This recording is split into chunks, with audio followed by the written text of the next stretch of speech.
Hey guys, subscribe for daily content. And if you're shopping for gear, make sure you check out the description for the newest items at some of the very best online retailers.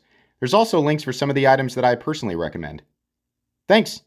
What's going on YouTube? Metal Complex here, and today I've got another interesting knife review / knife overview to share with you guys. This is the new CJRB Riff button lock. Pretty interesting knife. It is absolutely available right now, and it is a budget knife. I will link it right down below so you guys can check it out if you want. It does help my channel when you use those links, but that's entirely up to you. Thanks to my patrons for supporting me. Did I say thank you to CJRB for sending it in? If I didn't, thank you very much for sending it in. And please make sure to follow me on Instagram at metal_complex. Let's go ahead and get a measurement of this knife. Not a small knife. CJRB is making some bigger knives here lately. Not huge, right? But 8 1/8 overall length. Blade length is about 3.45 inches. Cutting edge, oddly enough. Now, you know what? Let's measure the blade length down here. I mean, if we're going to do that, it's like a 3.6 inch blade, right? I mean, if you measure up here at this tip, obviously the cutting edge is actually further back. The cutting edge comes in at, believe it or not, about 3.6 inches. Quite a bit. How about some size comparisons? Just a few today up against the Ontario Rat Model 1. Let me get this within the grid lines. There we go. Ontario Rat Model 1 and the Ontario Rat Model 2. You can see here height-wise and presence-wise, it certainly does look to be about the same size as the Rat 1. The Rat 1's a little longer. How about up against the Spyderco Para 3? There we go. How about up against the Demco AD 20.5? And finally, the Benchmade Bug Out. How's the action on this knife? It is a button lock running on bearings. The action's good. The flipper tab allows it to flip. I'd say the deten's about medium. I really like that you can use the fuller. There's plenty of room in that fuller to get the reverse flick to work exactly the way that you want. And you can even, dig your thumb up right here in this little lip and thumb flick it out. There's a little bit of stick on this one, which is somewhat typical for button lock knives, especially budget stuff. I have a feeling that that will not be the case. It won't be so present over time. It probably will take a little bit for that stickiness to go away. This certainly is not the worst stickiness that I've ever experienced with a button lock, and I can't say that it really bothers me too much.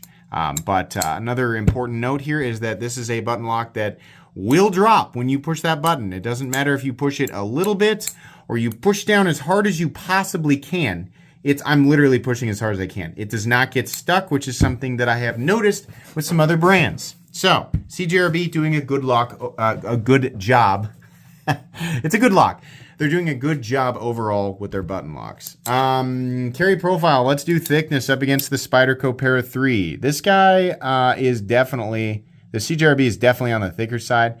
The lipped steel liners and pretty hefty pieces of G10 make it a little bit thicker, so something to take note of. Length and height up against the PM2 and the Para 3. You can see here, it's a little longer than the Para 3, a little shorter than the PM2. Height-wise, it's definitely tall. So it's tall and fairly thick. You're going to notice this in the pocket versus a more typical sized folding knife. If what you typically carry is the Para 3, this is bigger. Absolutely. Let's go ahead and do a hardware check. I'll get out my tools as per usual. Opened it upside down today. My tools are very inexpensive and very recommendable. You can find them right down in the section of my description that talks about the tools I use on this channel. I think like most other CJRBs, the pivot's going to be a T8 and all of the body screws are going to be T6. We have 3 of them on each side plus 2 more T6 screws for the pocket clips. So 2 more than minimal, and I would prefer that everything be T8 or bigger, but you can't always get what you want, and that's certainly not a deal breaker. Just make sure you have the right tools for the job and a place to put your hardware, and you should be good to go. Let's go ahead and measure blade stock thickness. This one looks maybe on the thicker side for a CJRB. I don't know. Maybe I'm just being thrown off here. Nah, it is. 145 thousandths. It's definitely on the thicker side. Not crazy. It's just a little bit more robust. Weight. What are we looking at for materials? G10, steel. It has not been milled out for weight reduction. And a pretty hefty piece of AR RPM 9. What does that come in at? I'm going to guess this weighs more than 5 ounces.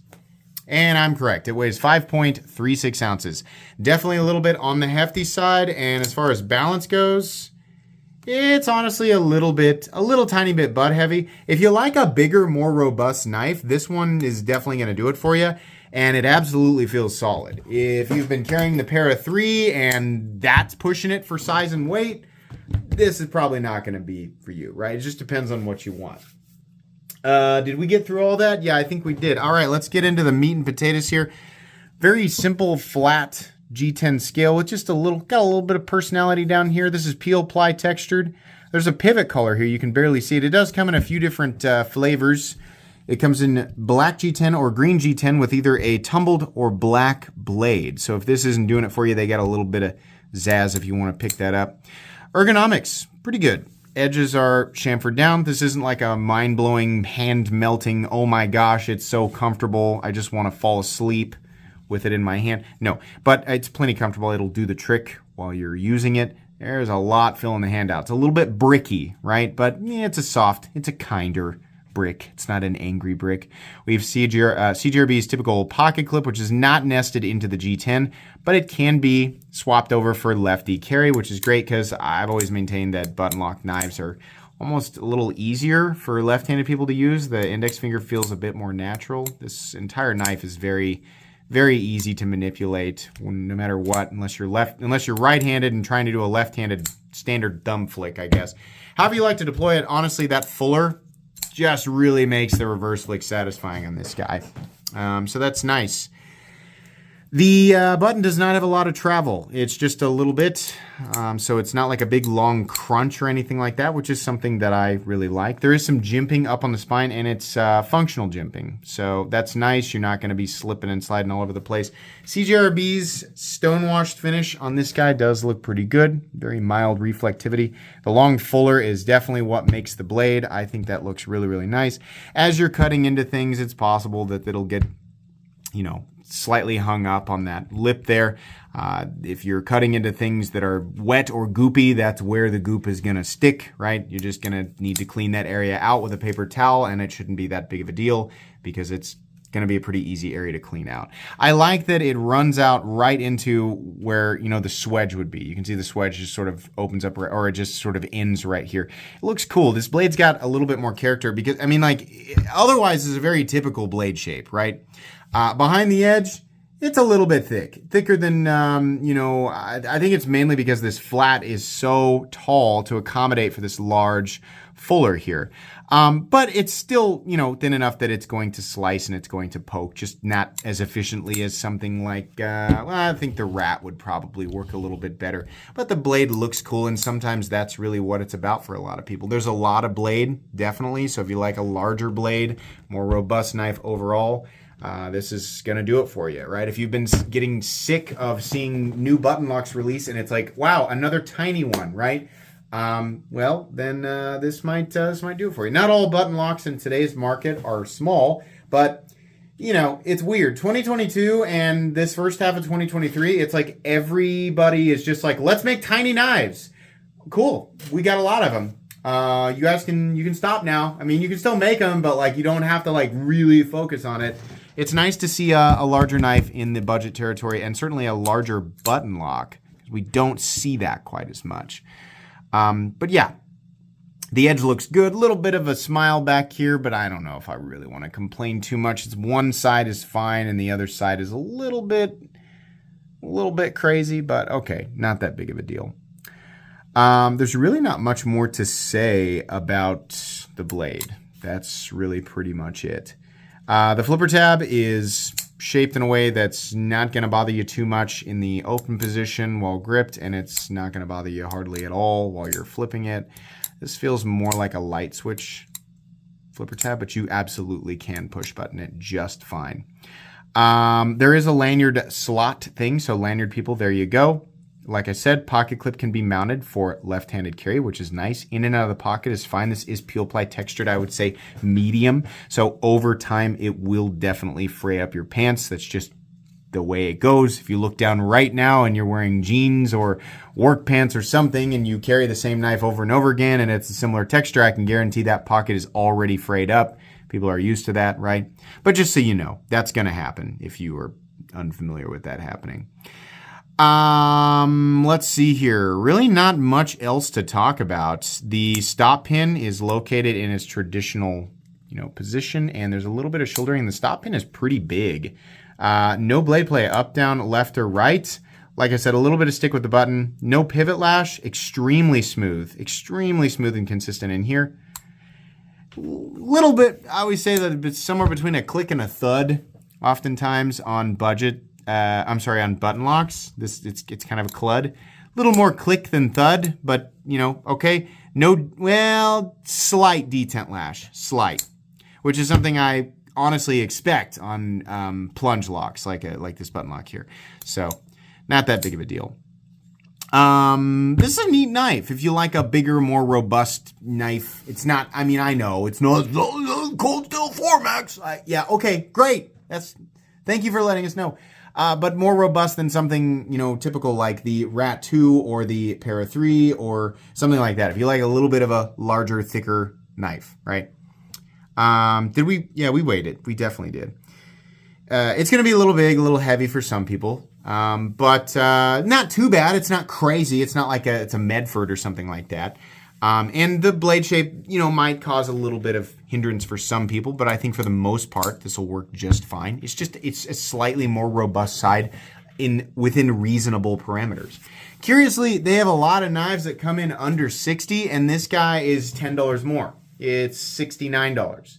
I'm not seeing anything here that feels outrageously different than a lot of the stuff that they offer that's $10 less. It's only $10 more, maybe because bigger, maybe because thicker. I don't really know, right? It's okay though.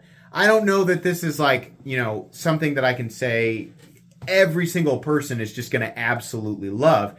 But it is still a budget knife, and it's made well. And the price is a little higher than I think I'd like it to be at, but it's not crazy. $69 isn't absolutely crazy. There are certainly a lot of competitive options out there, many of which can be found right within CJRB's own lineup. I think some of the best budget knives out there right now are between $40 and $60. So this doesn't really bring anything to the table that's that much better for $10 more. It's just a little bit bigger, right? Which for some people is what they're after, in which case you'll really like this knife. The build quality is good. I'm going to put this in my cheap knives I like playlist, but I'm not going to put it in the recommended knives playlist. And I want to be clear about this.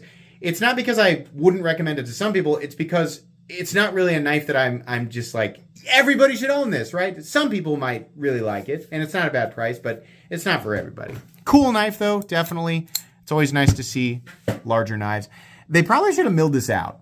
I think they should have. I think it might have felt a little more reasonable if they had like milled this out and shaved, a third of an ounce to a half an ounce off of it. I think it would have been a lot better.